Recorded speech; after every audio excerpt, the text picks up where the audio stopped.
This is the In Focus podcast from The Hindu.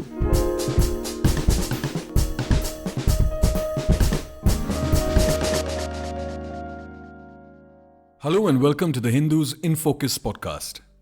Today we bring you a special crossover episode from the Hindu Pale podcast, hosted by Kunal Shankar.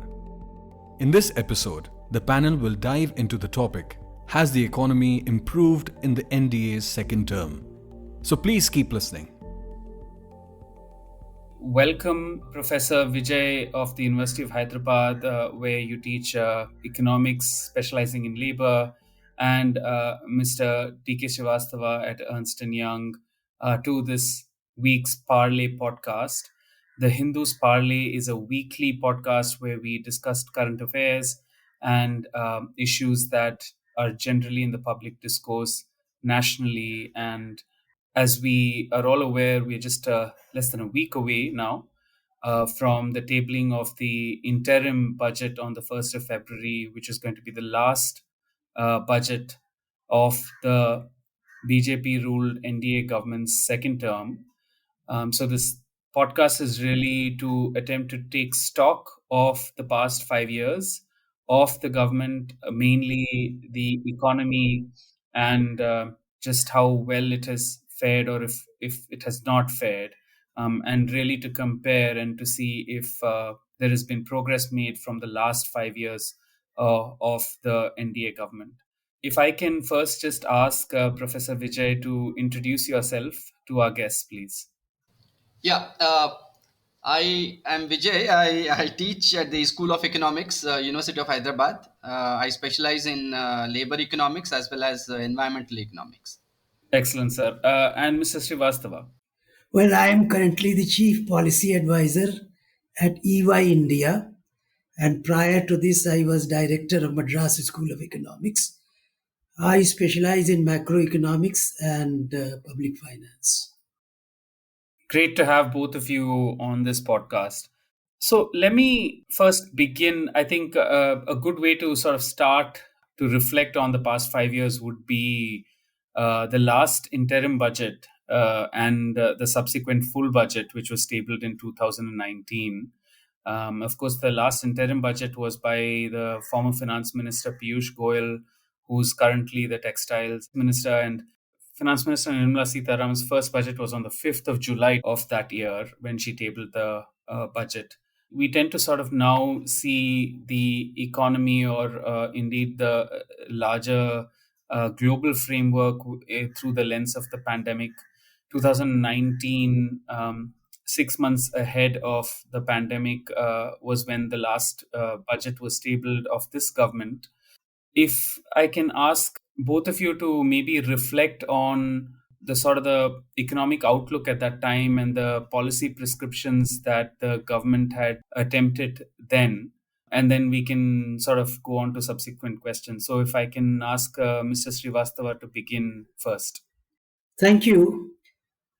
The basic story for the last 5 years is the overcoming of the COVID shock. And prior to that, as you had indicated, in the interim budget of 2019, the Indian economy was not that well placed. Just before 2019, two major reforms had happened. One was the introduction of the goods and services tax, which in the immediate vicinity of the introduction had certain implementation problems, and the revenue outcomes were not revenue neutral at all. Also, in 2019, there was these CIT, corporate income tax reforms, which also led to an erosion of the central government tax revenues. So we started the 2019 period with a weak fiscal situation, and also the growth rate, because of that weak fiscal situation, was somewhat subdued. And from that point, we entered into the COVID shock in 2021. And because we were entering into that shock with a somewhat limited economic strength, and also limited fiscal options because of the lower buoyancy of the central government tax revenues. We were not prepared from the viewpoint of any economic or fiscal strength as we entered into the COVID shock. This is the reason why we experienced a very sharp contraction as the result of the COVID, and the contraction was just somewhat lower than 7%. That is minus 6.6% or so of GDP growth. From then on, we started to recover. So, from a very difficult trough of the economic cycle, we recovered, and we recovered very fast. So, in FY22, because of the base effect, we had clocked in more than 8.7% and then 23 7%.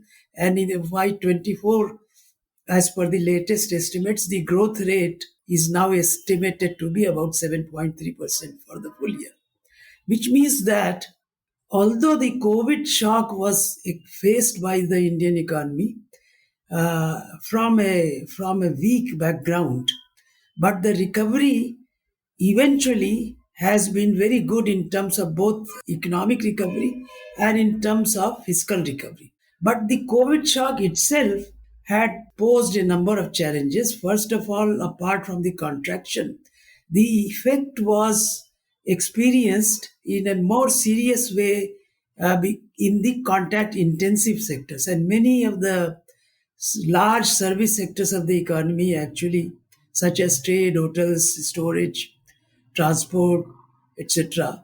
This was a contact intensive sector, and it was also a sector which accommodated a lot of small scale and medium scale industries. Therefore, the recovery was, as many argue, a K-shaped recovery. From then on, now after I think nearly 3 years, we can say, based on the sectoral GVA growth data, that the recovery is now well balanced, and even the straight hotel, transport, etc. sector has also now entered into a meaningful positive territory.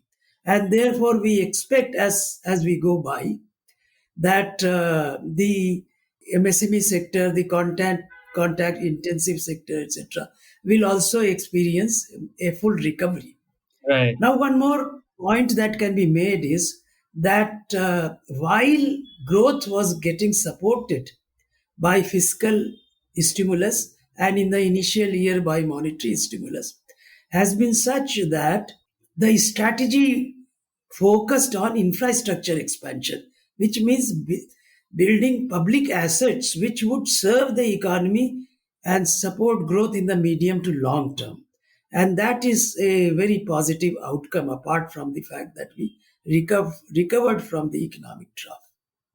Now, to actually quote from her speech, following what Mr. Srivastava just said about the low trough that the economy was at the end of this first performance of the first term of NDA, and indeed we must not forget that those were the years right following the demonetization effort by the government, attempting, as the government claimed, to wipe out corruption when it removed the entire 2,000 rupee notes from circulation from the economy just a year or so ago.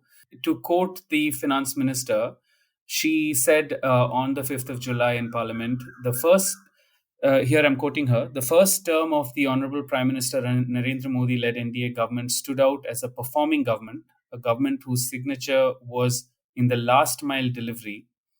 Between 2014 and 19, we provided a rejuvenated state center dynamic, cooperative federalism, the GST Council, and a strident commitment to fiscal discipline.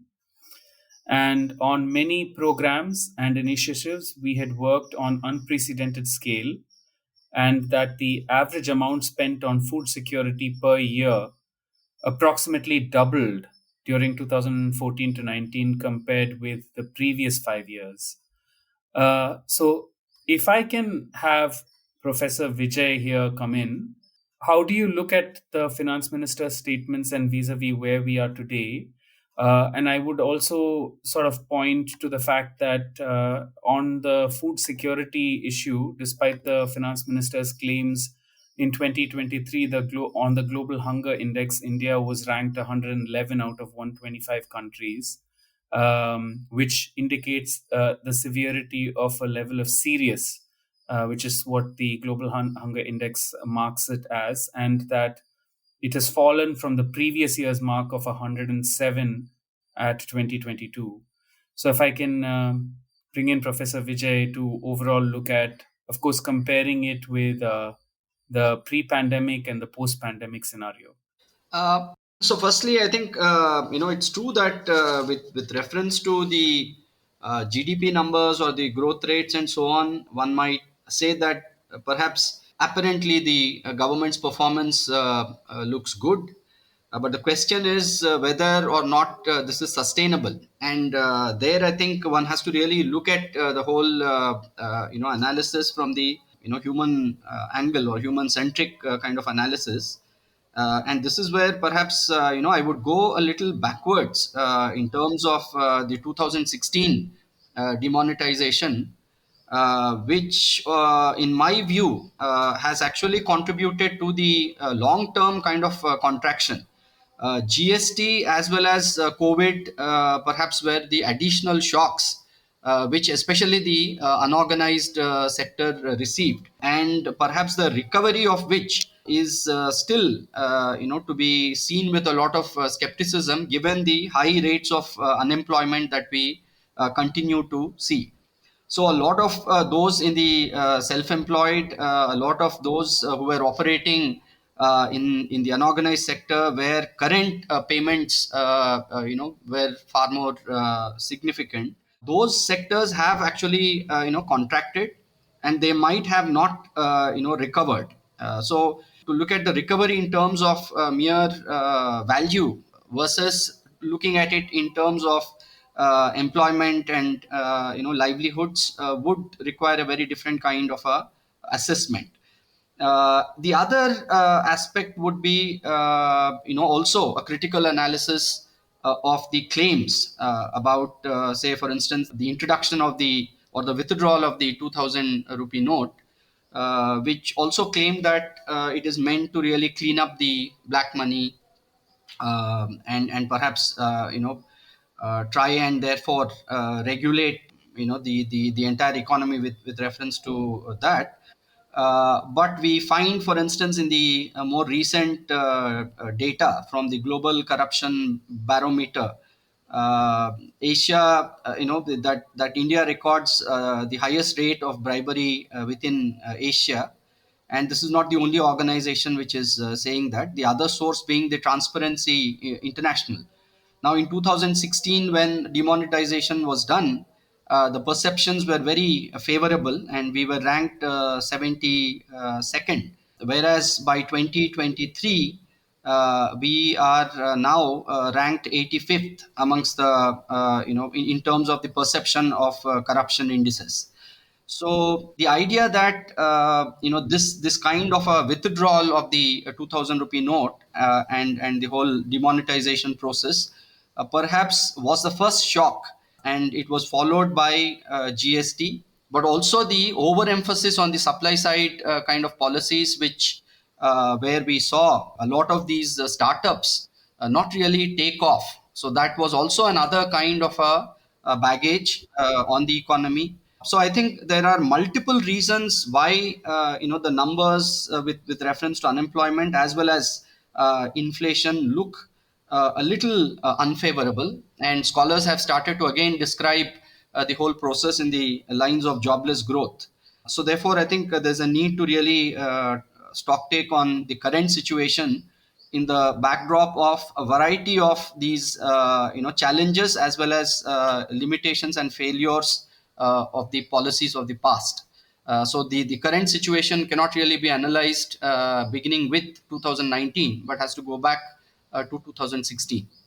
Right. Okay. Thank you so much, Professor Vijay, for that. And coming back to Mr. Srivastava, you say that the GST Council, the introduction itself was something favorable, while it has its fits and starts. But you say that it has actually it has smoothened out. But just as recently as yesterday, the state of Kerala has announced that it is going to be formally staging protests at Jantar Mantar in Delhi, talking about the central government's negligence of the state. And this very much sort of refers to the fact that central allocations have not been made, policy decisions have not been particularly favorable for the state. There appears to be this larger concern that the GST has very severely skewed revenues and incomes in the favor and fiscal powers in the favor of the central government and not the state government, and it has really wrested power in a certain sense. How would you look at look at that overall scenario? Well, there is no doubt that the GST story is still incomplete, and there are many aspects of the GST reform that require further attention.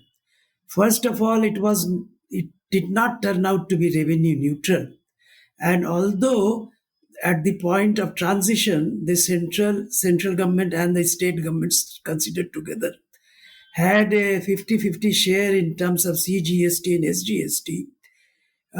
There have been a lot of issues with respect to why, in actual practice, the CGST and SGST are not balancing it out if their rates are equal. There are also issues regarding the timing and the calendar of the release of the GST money. So, in terms of administering the GST and even in terms of policy decision making through the GST Council, I do not think that there is any doubt that the GST Council is highly centralized.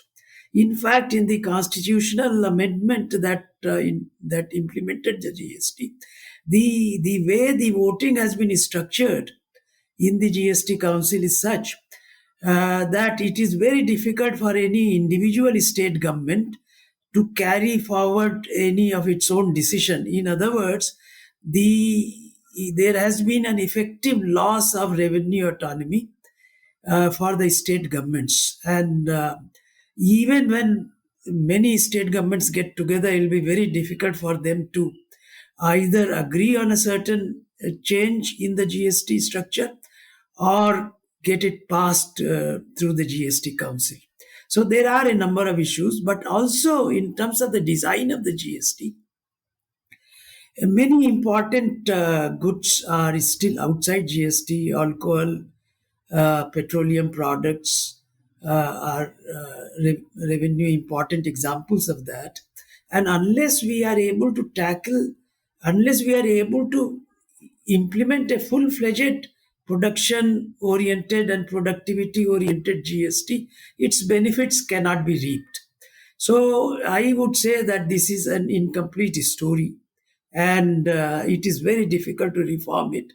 And mostly because of the way GST Council voting happens, people settle for the lowest common denominator, and that really keeps it revenue non-neutral, and in fact in the revenue losing side. So in spite of the figures that we see recently in terms of the gross GST figures, the CGA figures, which are net of the input tax rebates, actually do not show that much of buoyancy. So I would agree that there are certain issues with the GST implementation, and I don't think it can be reversed anymore, but it can be reformed and the reforms can be completed.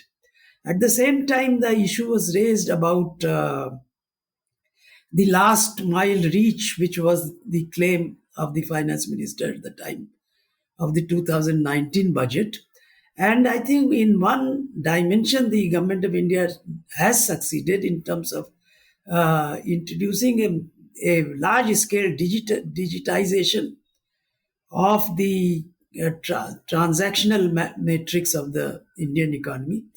And the good feature is that many small scale industries and informal sector economic agents are able to participate in the digital transactions through the UPI platform and so on. So that has been a very good uh, addition to our transactional infrastructure.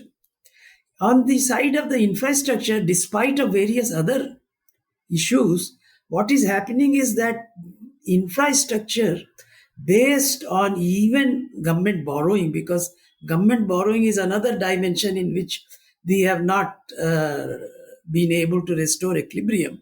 We are still far in excess of the FRBM norms. And as far as central government projections are concerned, and based on available information, even in this year, we may be significantly above the FRBM norm of 3% of fiscal deficit for the central government. So, but what is good is that infrastructure is adding assets on the one hand, even though it is adding liabilities on the other side. Now, one implication of this capital intensive investment done by the government is that it does economize on employment, because the saving investment ratios in the economy are such that in nominal terms it has come down. The saving ratio is just about 30% in nominal terms, although in real terms it translates to about 34-35%. But that's only to the extent that the capital goods in deflator is showing a lower inflation than the normal goods consumer goods deflator. So only to that extent real savings are still high. But it has the incremental capital output ratio has increased. So in an economy which is capital is scarce, the use of more capital intensive techniques is something that is bound to lead to an adverse impact on employment. But we have also to recognize that we are facing massive global challenges. The COVID shock was one time, but the supply side challenges emanating from the global economy are still continuing. And therefore, government has to provide that stimulus. And government has to make sure that it is not going so much on the consumption stimulus as much as on the side of the investment stimulus. So in that sense, I think we are able to show in broad growth numbers a growth performance which is more than double of the global growth. So in times of this massive external sector challenge, maintaining a high level of growth is the first requirement for also ensuring employment. Right. So, I mean, this is a good segue for me to sort of shift focus on to capital expenditure that you just touched upon, and the government in its last budget, which is 2022-23, made a very significant announcement of an increase by 33.4%. In capex expenditure to 10 lakh crore rupees, and this was claimed as you pointed out, the stimulus for income generation and for employment growth, and in as a consequence, a reduction in poverty and inequality. Professor Vijay, do you think this is actually borne out in the real economy, or is this, you know, yeah, is this Yeah. actually borne out? Well, I think, there are, I think, a couple of these dimensions that one has to really reflect on, because the way that the GST Council has been working, I think it cannot really be analyzed independently of the overall, institutional relations in terms of the federal relations. The center state relations have been quite problematic under the current regime.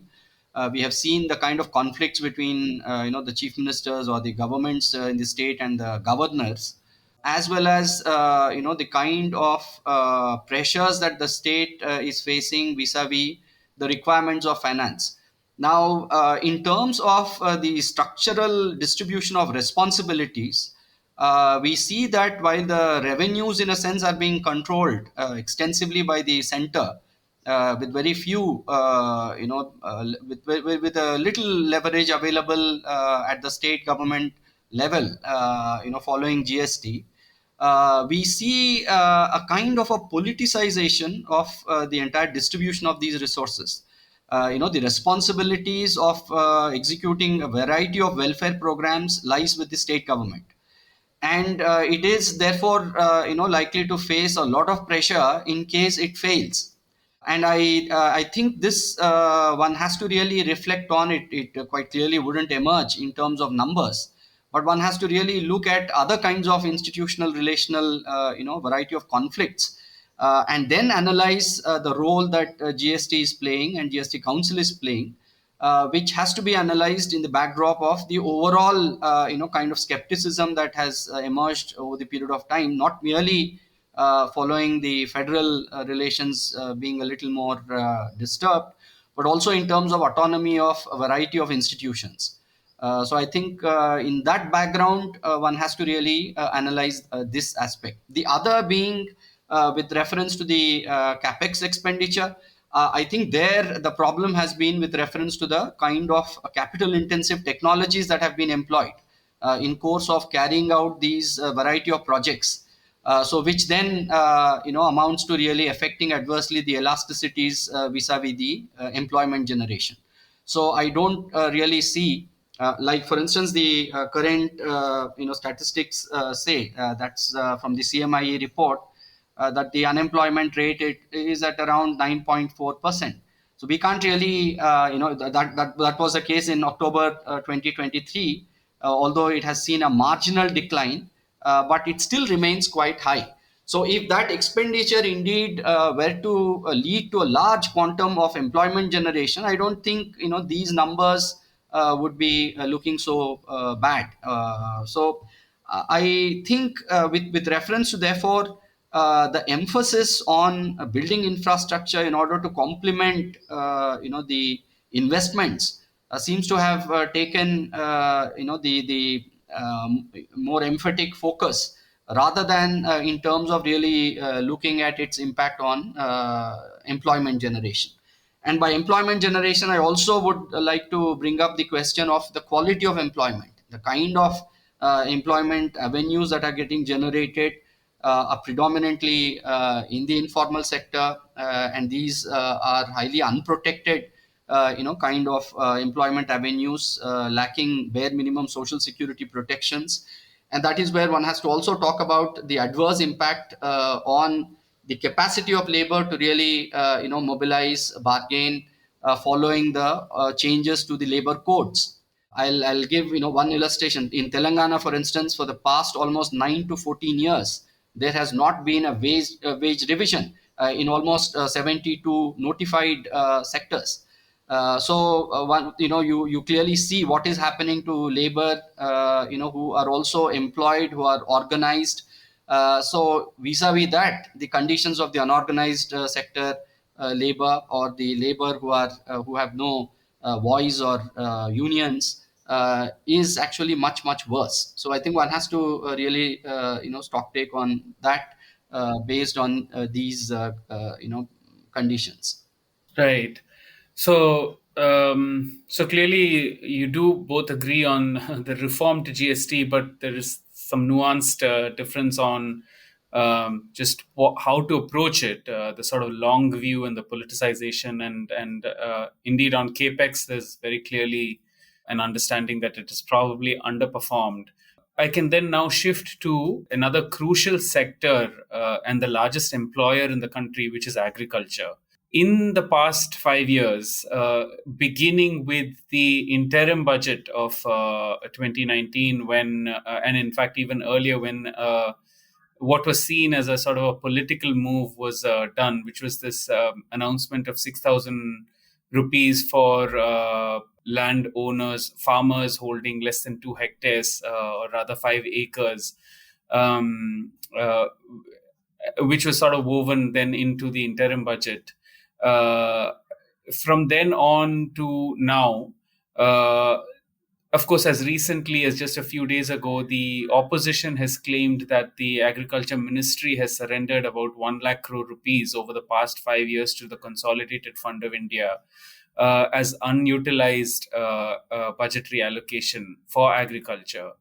And that, the overall allocation has itself come down from 4.4% to just 2.5% for the entire sector. Um, if I can begin with you, Professor Vijay, in the backdrop of the sort of food insecurity that we witnessed due to severe supply chain shocks and extreme weather, and the spikes in wholesale and retail prices of food, how do you think the sector has fared over the past 5 years? Yeah, well, I think with reference to the the specific program that you have referred to, Telangana, in fact, under the BRS was the forerunner for a similar program. But there have been serious, concerns with reference to who is the recipient, because a large number of these tenants have actually who actually do agriculture. They have not really received this quantum of money so that they could use it as some capital. But instead, the landowners have been receiving this money, and that resentment, I think, has shown up in the more recent elections.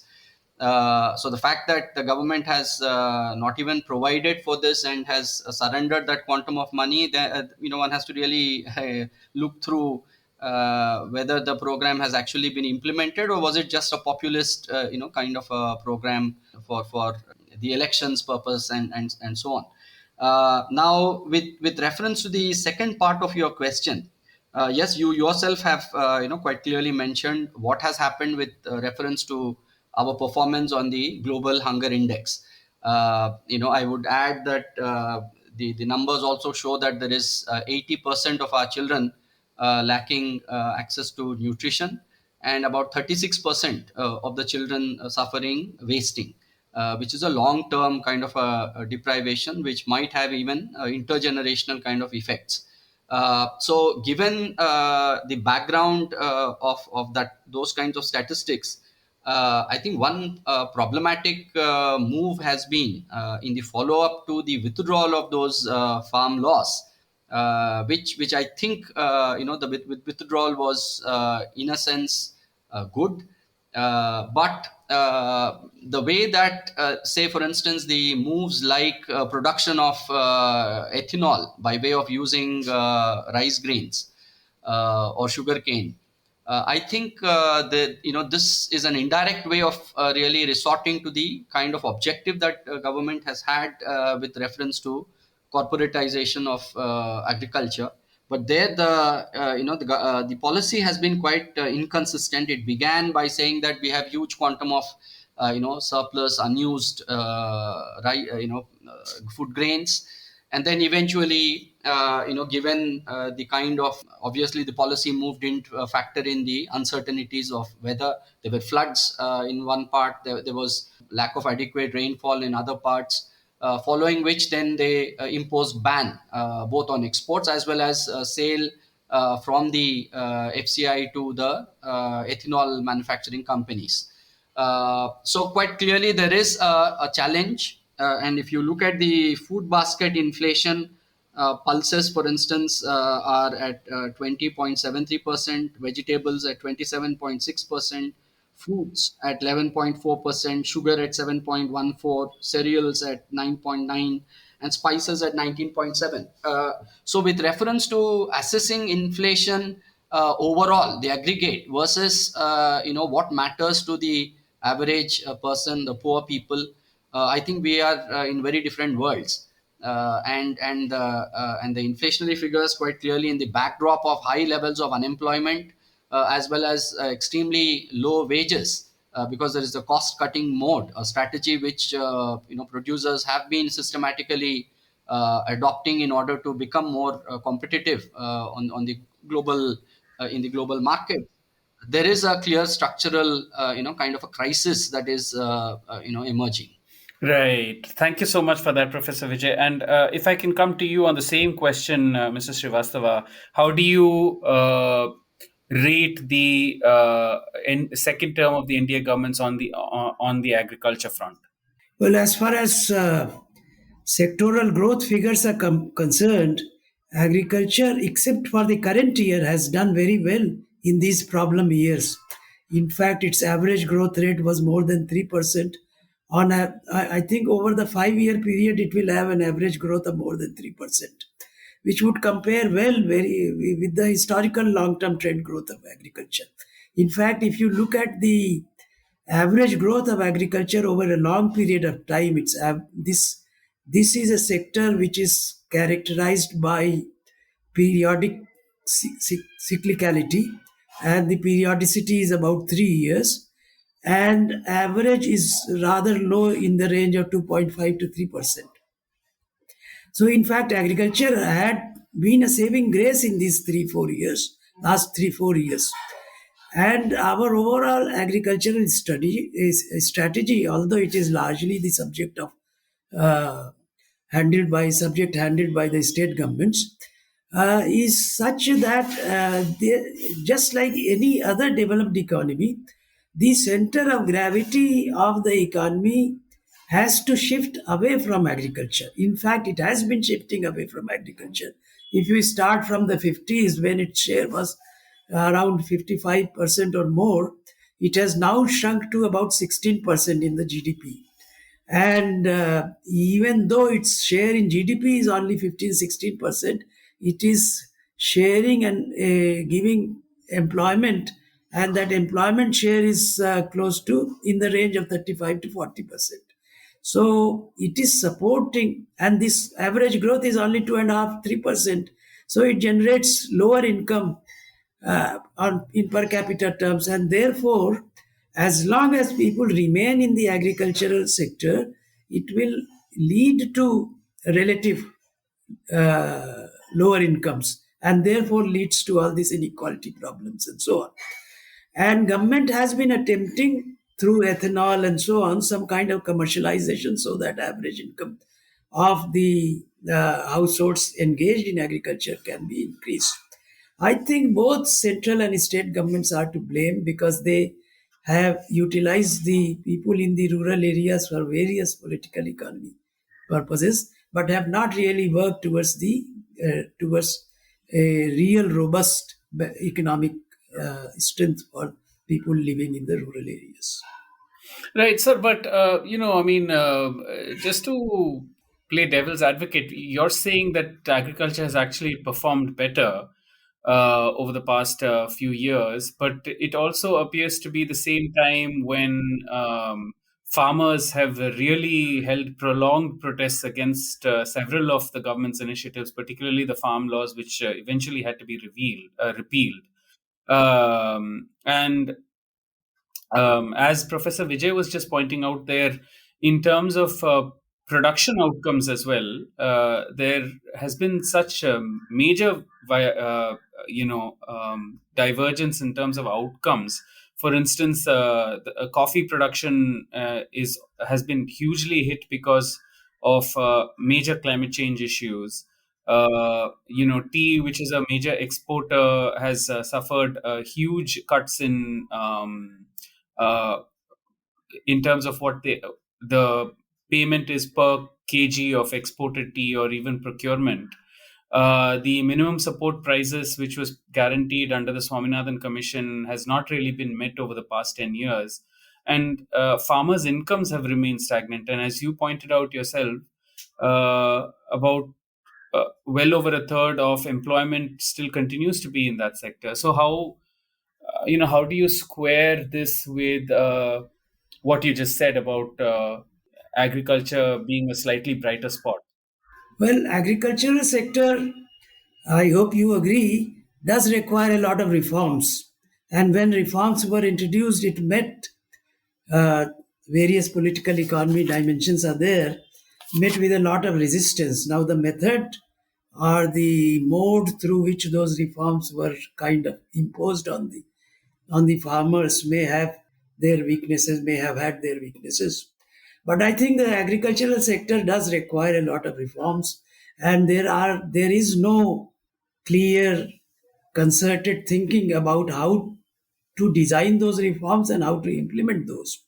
And unless reforms are introduced, if we go on working with the older paradigms and expect new and better outcomes, I think it's a self defeating exercise. In any case, the share of agriculture is predicted to fall to less than 5% of GDP in about 2.5 to 3 decades. The future lies moving away from agriculture to industry and services. If you expect that agriculture would yield these outcomes, I think that may not happen. But even while we remain in agriculture, it does require a lot of reforms. You have to think as to what are the appropriate reforms and what is the best way of introducing those. Okay, so shifting focus now to healthcare and education. One of the things that the government has sort of claimed, particularly in the last budget, was that it has increased its budgetary allocations on health from 1.4% of the GDP to 2.1% from 2019 to 2023, while it's still under 3% that several experts in the field have argued at least should be. And on education, it has claimed a very marginal increase from 2.8 to 2.9%. Now, in the backdrop of the pandemic, which particularly had a very severe impact on both these sectors, health, needless to say, we not only saw swathes of death occurring across the country. There was this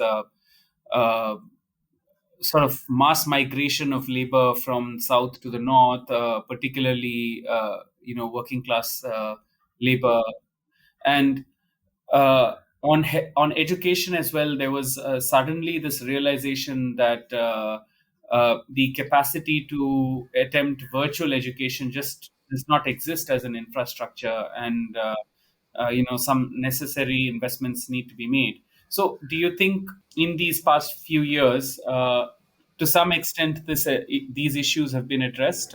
If I can start with you, Professor Vijay. Yeah, well, I think I would also like to, go back to the kind of question you have asked earlier. Professor Srivastava's analysis, of course, with a focus on growth, the kind of issues pertaining to reforms of agriculture might make sense.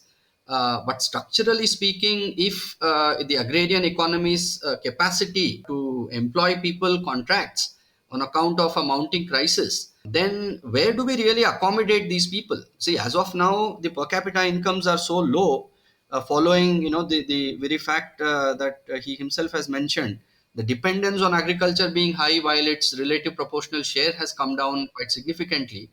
So owing to which there are multiple kinds of livelihoods that people search for. So in that backdrop, one has to then also look at the other social investments. And I would really bring your attention to the discussions on the consequences to the 14th Finance Commission, which on the face of it has increased the allocations, vis-a-vis the states. It has increased it from 32 to 42%. But scholars have been pointing out that a variety of social sector spending, which ought to have been given as a share of the state, a lot of those social sector investments have shrunk, and it has had quite a significant adverse impact, because one has to really look at it together. For instance, in the realm of education, with this Niti Aayog's report on the outcomes based education. So they have replaced the right to education with the outcomes based education, as part of which we find that between say 2017 and 18, 2018 and 19, you have had close to 51,000 schools closed down. And if you were to analyze the number extended to the current 2023, it comes to somewhere around 1,09,134 schools which have been closed down. And you look at what has happened as a consequence. There has been large number of dropout of children from schools. And of these, you have 25% of tribal children and 20% of Dalit children who have actually quit the schools. So, in terms of how, while you see that the overall dropout rate has in fact decreased. So, by implication, in social development terms, that the deprivation and the gap between the social groups vis-a-vis the access to education seems to have been intensified owing to the kind of problems in the social investments. Uh, so I think that will be my kind of observation. Right. Professor Srivastava, if I can come to you on this. Right. I think the question of finding jobs for people who are leaving agriculture and the budgetary allocation to health and education sectors can be linked.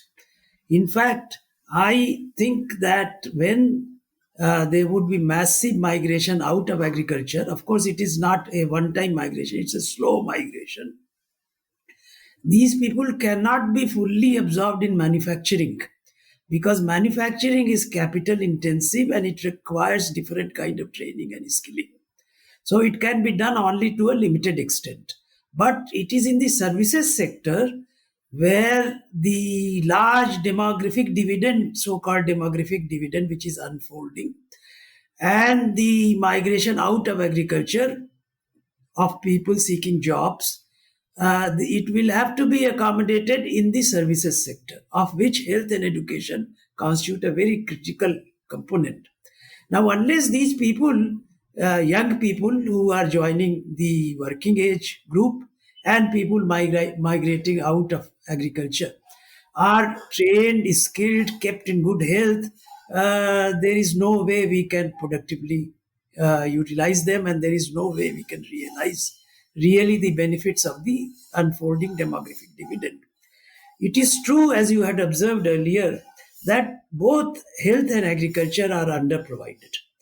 And the international norms with respect to budgetary allocation for agriculture and health are not at all met in India, and the deficiency has continued for years altogether. And the issue really is actually the fiscal situation of both central and state governments. Dr. Vijay had pointed out about the vertical sharing of resources, which was handled by the 14th Finance Commission. And we are looking in very great detail as to what is the share of states and what is the share of center in the combined revenue receipts after transfers. And we are finding that there has been a very significant move, not generally recognized by analysts, very significant move in favor of the states.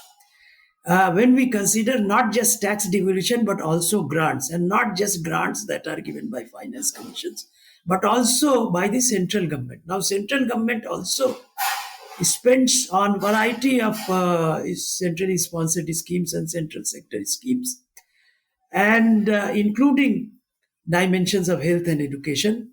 And the state governments also spend on many of these social sector schemes. But overall, there is an under provision because of the limitation of our tax GDP ratio. Our tax GDP ratio has been stagnant for nearly 3.5 decades in the range of something like 16 to 18%, averaging 17%. And as long as we remain so constrained in terms of the tax revenues raised out of GDP, I don't think there would be enough space to provide adequately for health and expenditure. In fact, if you just look at the central government finances, committed expenditure in terms of interest payments, pensions, and fiscal transfers alone account for more than 90% of centers' revenue receipts. And therefore, there is hardly any discretionary space left. I think these are questions that require detailed examination and attention. And there are a lot of political economy influences, and neither tier of government can be praised or not held responsible. Right, right. Thank you both so much for this. I think finally, I want to touch upon one other sector, which is the power sector, and also in the backdrop of the Indian government's, India's commitment at Glasgow at COP26, where India decided to become net zero. Which means removing as much carbon as human activity emits into the environment by 2070, and subsequent policy pronouncements which reflected in the budget, particularly in 2022-23 and then 23-24. Just to quote one of them, it is the production linked incentive which was announced in 2022-23, about 19,500 crores, which was allocated to produce solar modules and to attempt to integrate the entire manufacturing of solar PVs, which is now overwhelmingly dominated by China. And then the next year, there was a subsequent, substantial allocation for the production of green hydrogen, as well as a commitment of 35,000 crore rupees towards energy transition, that is to sustainable energy production, particularly through the Ministry of Petroleum and Natural Gas. So I wanted to ask if these commitments have borne fruit, or if it is too early to tell, and indeed if these sort of production linked incentives are a workable solution towards creating the manufacturing that is required for energy transition. Maybe if I can start with you, Mrs. Srivastava. Well, as far as India's commitment of 2070 zero emission target is concerned, India was able to successfully delay the pressure where the most of the developed countries were pushing for 2050 as the threshold year. As far as investments and initiatives of Government of India is concerned, I think there is a lot of emphasis on shifting away from dependence on imported petroleum products and green, a lot of emphasis on green energy, for which the PLI support is now being given. A number of licenses are getting issued. This is a work in making. Actually, this is something which has just taken off. It is very difficult to assess as to what would be the ultimate outcome in terms of reaching that kind of situation.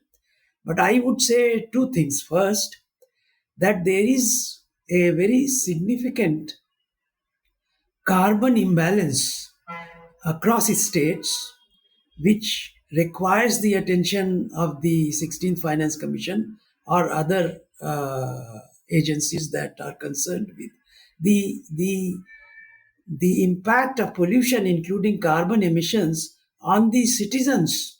In my view, there has been a considerable injustice given to the so-called coal-producing states like Chhattisgarh, Orissa, Madhya Pradesh, and so on, because their citizens, because of coal mining, suffer extensive amount of pollution hazards, health hazards, and so on. But there has hardly been any recognition by the finance commissions or other allocative mechanisms to account for the kind of negative externalities that the citizens have been forced to bear in these mineral producing states. So that is one aspect that we need to cover as we go along. It has not been receiving adequate attention so far. Now, as far as saving on imported petroleum is concerned, I think a lot of positive news has come around in terms of starting oil drilling and finding petroleum reserves in Andaman and Nicobar and Godavari Basin and so on. Hopefully, all of this would work out, because this is something that is just unfolding now. And it is very difficult to predict, but one thing is very sure, that we may be able to save something on the extent of imports of crude, but I think the Indian economy is going to remain largely dependent on thermal energy, which would be continuing to pollute. Right. Professor Vijay, if I can get your opinion on this. Yeah, so I think the last statement by Professor Srivastava would have contradicted the entire set of objectives with vis-a-vis the green energy kind of option and our promises to reduce pollution. The other, with reference to also the petrol, the blended petrol. There is a very controversial kind of a kind of an area, technically speaking, because scholars have been pointing out that even in course of producing a variety of grains or even production of sugarcane involves a lot of use of fertilizers, pesticides, which are also in a sense indirectly using fossil fuels or fossil fuel derived kind of products. uh, and Also the idea that large quantum of depletion of the land as a consequence to these kinds of productions, the ability in net energy terms, per joule of energy or kilojoule of energy derived, what is the quantum of saving that the economy is making on account of these kinds of moves is a bit suspect. Obviously, among, with reference to the developed countries versus the developing economies, quite clearly the developed countries are responsible for large part of the climate crisis. So there perhaps they do have an onus, but in terms of actually articulating an interest or an intent, and not really following it up with reference to an effective policy direction, one really finds it difficult to believe that, because even with reference to, say, for instance, the environmental impact assessment parameters, something like public participation or the perceptions of people, which was part of the indices, that has been now removed, suggesting that there is a subjectivity and that's not an objective statistic and so on. And we also find on the ground that the environmental regulatory agencies are very, very casual in the way that they are enforcing the rules. So I wonder if the kind of objective set and the kind of policy direction or the concrete practice matches up with the kind of aspired outcomes even by say 2070. Right. Okay. Well, I actually wanted to have one more question for you both to answer, because without this, it's actually sort of incomplete. Um, on inequality, there's been much talk about it. As recently as just a few days ago, the former finance minister under the UPA government, P. Chidambaram, has written about the sort of the stark contrast between the median income, the affluent income, and the net per capita income, pointing out that the bottom tier earns as low as 6,000 rupees per month, while the top tier is well over 8,40,000 per year. So if I can ask you, Professor Srivastava, how has the government done in the past 5 years to address inequality in the country, and have we gotten better at it? Well, I think government's strategy has not been focused on inequality reduction so much as poverty reduction. So it seems that the government has focused on sustaining growth, except for the COVID affected years, and focus on poverty reduction. So as long as poverty reduction was something even prior to 2019, there are various estimates, and of course both poverty figures and inequality figures have been subject to a variety of doubts and questions, subject to that inquiry about the robustness of data. If the strategy remains focused on sustaining growth at 7% plus and poverty reduction, then we have to really look at the structural change in the economy, where the projections are that the incomes would have to be really generated in the service sector because that is less capital intensive. And as long as our saving investment rates remain confined to the range of 34-35%, and incremental capital ratio is not allowed to increase beyond 5, that is, we don't adopt more capital intensive technologies, then we will have to really find income and employment for the unfolding working age population people in the services sector. That's where health and education become important.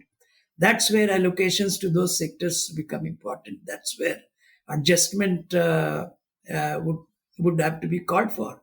And the challenge of the emergence of new technologies such as artificial and generative AI, which is also labor saving, will have to be faced. So that kind of employment and income strategy, once it is deliberated upon and put in place, only then we can be sure that inequality in incomes would be reduced. Until then, I think we will have to live with growth with poverty reduction. Right. Well, thank you so much for that perspective. If I can throw the same question at Professor Vijay. Yeah, well, I think as I think Professor Srivathava has already recognized the limitation of the claim, which has been made with reference to poverty reduction. So the claim quite clearly is a problematic because the data, the trends in the poverty reduction of the pre-COVID time. The trend line has been used to also extrapolate it to the post-COVID times, and several international institutions have pointed out that a large number of people might have actually slided back into poverty following the COVID shock. I have a couple of other figures here. For instance, both with reference to the human development indices, where our rank has slided down from 130 of 189 countries in 2018 to 132, 132nd rank by 2023, and that's the human development indices. But also the World Bank's Human Capital Index, where we have slided down by about one rank, from 115 to 116. And the idea that how do you manage to really correct for both poverty as well as inequality when you are in a sense driving the entire taxation structure through a certain kind of a regressive taxation mode, because there have been several concessions given to the vis-a-vis the corporate taxes, the direct income tax, and mostly the revenues are being recovered from the indirect taxes, and which essentially is seen as not showing a concern for inequality as a problem. And I think this assumption that growth itself necessarily trickles down and would address the problem of poverty without there being an effective agency directing it that way would be, I think, far-fetched, because historically, quite clearly, there has been no such empirical evidence that markets themselves cause these kinds of trickle down, especially in a context where you're seeing severe unemployment. And I would also go back and comment on Professor Srivastava's observation that the shift from the agrarian economy into the manufacturing is to be seen as being constrained by high technology. Well, I think a large part of the manufacturing sector is also operating in the MSME, where you do not really talk in the language of high, capital intensive kind of investments. And it is this sector which has really taken a beating. And if the sector has to really recover or revive, the expansion of this sector scholarship is suggesting that it comes from expansion of volumes, because it's the size of the market that basically impacts on the higher levels of productivity through higher levels of division of labor. So it's an expansion of scale that we are really talking about, which might generate and fix the problem of unemployment by looking at the manufacturing sector, because higher levels of domestic consumption ought to be the focus, therefore, in terms of reviving the economy and fixing the problems of unemployment and inequality. Right. Well, I mean, on the economy, I think there's so much more to talk about. Really, we haven't really addressed poverty alleviation substantially, and indeed, sectorally, we haven't addressed, for instance, the mass layoffs that are taking place now in the tech sector. Very much addressing to your point about the high automation taking place across sectors, Professor Vijay, which is a challenge in terms of it sort of contradicts the job creation claims that the government has been making, and indeed whether it is possible to attempt higher automation and yet create quality jobs. So Yeah, that I think is an additional complication which has come, in the high end value, but that share of employment is very minuscule in a sense, in comparison to the total employment. So although, in large numbers, the absolute numbers look quite, shocking, but in terms of how many people can really get into those kinds of employment, it's an additional crisis to the kind of crisis that already exists with reference to unemployment. Right. So as it is rather a vast pool that we can go on talking about, but I mean, it's safe to say that it has been a rather mixed bag for the past 5 years. Certain sectors have just had better allocation for the sheer reason that there was this major shock of the pandemic, and certain other sectors have remained neglected and require substantial addressing, like agriculture and so forth. But in any case, I think we should end here for this podcast.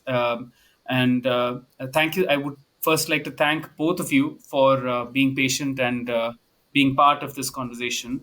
And talk to you in the near future very soon. Thank you. Thank you. Thank you very much. Thanks. Thank you very much.